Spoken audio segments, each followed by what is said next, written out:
लगातार जो है हरियाणा की हर एक छोटी बड़ी अपडेट, हर एक न्यूज़ आप सबके सामने ले आकर दिखाया करा, बताया करा। एक बार फिर आप सबके बीच में मौजूद है भाई।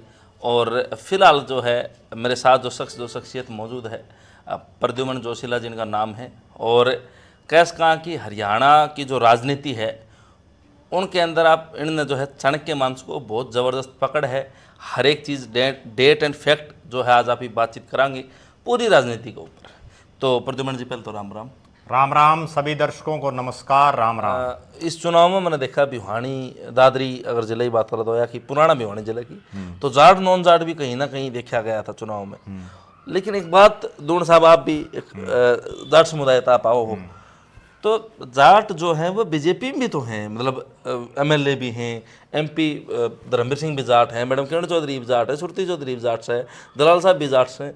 तो यह भावना किस तरह है कि भाई बीजेपी जाट के खिलाफ से, या नॉन जाट बीजेपी में हैं, या जाट बीजेपी के वोट कौन गिर दे, या किसान व जाट हैं, ये के मामला है, ये किदवंती है, मिथ्या है या सच्चाई है, के है? मैं एक बात बताऊं आपने, बीजेपी ने, मैं जो समझ रहा हूं, भले ही जाट को मुख्यमंत्री नहीं बनाया, लेकिन बीजेपी ने जाट समाज के नेताओं को इतनी बड़ी बड़ी चौधरें दी जो कोई कल्पना नहीं कर सकता। और जिन जाट नेताओं का जितना ब्योंत था ना राजनीतिक रूप से, उससे बड़े बड़े पद दिए। मैं उदाहरण बताता हूँ आपने, हरियाणा से आने वाले आचार्य देवव्रत, जो कभी ना एमएलए बने, ना एमपी बने, ना कुछ भी नहीं बने, उनको गवर्नर लगा रखे जी, लगातार वर्षों से राज्यपाल हैं। हरियाणा से आने वाले चौधरी बीरेंद्र सिंह, जो जिंदगी में कभी मंत्री नहीं बन पाए कैबिनेट के केंद्र में, उनको कैबिनेट मंत्री बनाया, बड़े पावरफुल महकमे दिए। ठीक है, उनकी धर्मपत्नी को विधायक बनाया, उनके बेटे को एमपी बनाया। कांग्रेस ने बनाया किसी को? नहीं बनाया ना, जब वो कांग्रेस में थे। धर्मवीर सिंह को जिंदगी में कांग्रेस ने सांसद नहीं बनाया, जबकि बीजेपी ने लगातार 3 बार बना दिया। किरण चौधरी को जिंदगी में कांग्रेस ने एमपी नहीं बनाया, भारतीय जनता पार्टी ने बना दिया। आते बना दिया। श्रुति चौधरी को जिंदगी में कांग्रेस ने मंत्री नहीं बनाया, एमपी तो बनी थी, ठीक है, यहाँ जो है मंत्री बना दिया गया। उसके बाद हरियाणा के अलग अलग इलाकों में चौधरी रणजीत सिंह, ठीक है, इतना पावरफुल, उनको मंत्री बनाया, पावरफुल महकमों का। फिर लोकसभा की टिकट दी।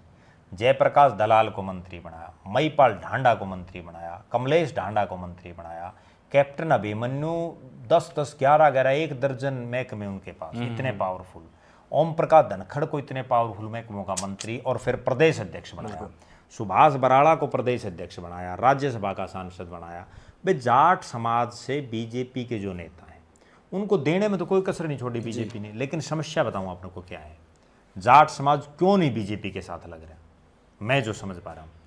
हालांकि ये नहीं है बिल्कुल नहीं लग रहा, लग रहे हैं, लेकिन बहुत बड़े स्तर पर क्यों नहीं लग रहा, उसके पीछे मैं जो समझ पा रहा हूँ एक बहुत बड़ा कारण ये है कि ये 1 दर्जन के आसपास नेता जो मैंने आपको गिनाए हैं, अभी भी सुरेंद्र पुनिया को प्रदेश महामंत्री बना रखे हैं, बड़ा पावरफुल पद, 1 दर्जन के आसपास ये नेता हैं। लेकिन इन नेताओं ने जाट समाज की सुध नहीं ली। ये नेता जाट समाज के लोगों के बीच में नहीं गए उस बड़े स्तर पर, जिस स्तर पर जाना चाहिए था।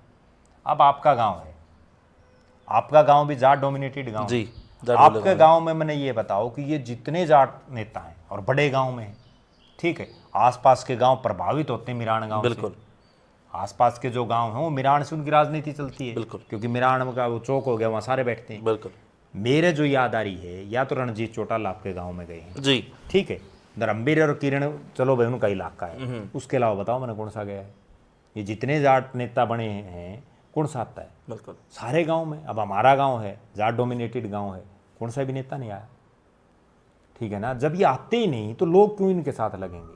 जबकि दूसरी तरफ आप एक दूसरे एंगल से सोचो, कार्तिकेय शर्मा है, निर्दलीय जीते हैं, बिल्कुल, आज उसकी मैं एमएलए है बीजेपी की, उसके बावजूद वो जगह जगह ब्राह्मण समाज के कार्यक्रमों में जा रहे हैं, जा रहे हैं ना। रामचंद्र जांगड़ा है, बैकवर्ड समाज से आता है, वो भी तो शाम में आया था, बिल्कुल, ठीक है, ये बाकी क्यों नहीं आते भाई? अरविंद शर्मा जी वो आज बैल में आए हैं, तो लुहारू, मतलब जो दूसरी जातियों के नेता हैं वो जब अपने समाज में जा रहे हैं, अपनी जातियों के लोगों में जा रहे हैं, तो ये क्यों नहीं जा रहे? इसीलिए तो जाट नहीं जुड़ रहे। दरअसल ये जो नेता हैं, ये सारे, मैं जो समझ पा रहा हूँ, जो जाट समाज के नेता हैं, भाई हमें मिलेगी चौधर, उसके बाद कोई लेना देना नहीं, इसलिए लोग नहीं साथ लग रहे। वरना तो आप एक बात बताओ, लोगों को ये समझाना चाहिए नेताओं को कि भाई क्या जाट ये हरियाणा में एक जाति है? क्या मुख्यमंत्री केवल जाट समाज से बनेगा? और भी तो समाज हैं, सबकी बारी आनी चाहिए। ठीक है, किसी को कम समय मिले, किसी को ज़्यादा, लेकिन अधिकार तो सबका है, कोई भी बन सकता है जो हरियाणा में है, किसी भी जाति का है। तो इनको ये समझाना चाहिए भाई ठीक, अपना मुख्यमंत्री नहीं बना, लेकिन अपने को ये तो देखो कितने कितने पद दे रखे हैं। अब वीरेंद्र सिंह को इतने बड़े बड़े महकमे दिए, वो हरियाणा के कितने कलक्याम घूमे, कहीं भी तो नहीं गए, इसलिए लोग नहीं जुड़ पा रहे। वरना तो बीजेपी ने, अब आपको एक दो तीन चीजें मैं बता देता हूँ। तो कांग्रेस में भी तो पहला मुख्यमंत्री पंडित भगवत दयाल शर्मा बनाया था, ब्राह्मणों की बनया था पार्टी। भजनलाल, बनया सॉरी भजनलाल कांग्रेस से बने थे। तो नॉन जाट कांग्रेस में आया करता, एक समय ऐसा था।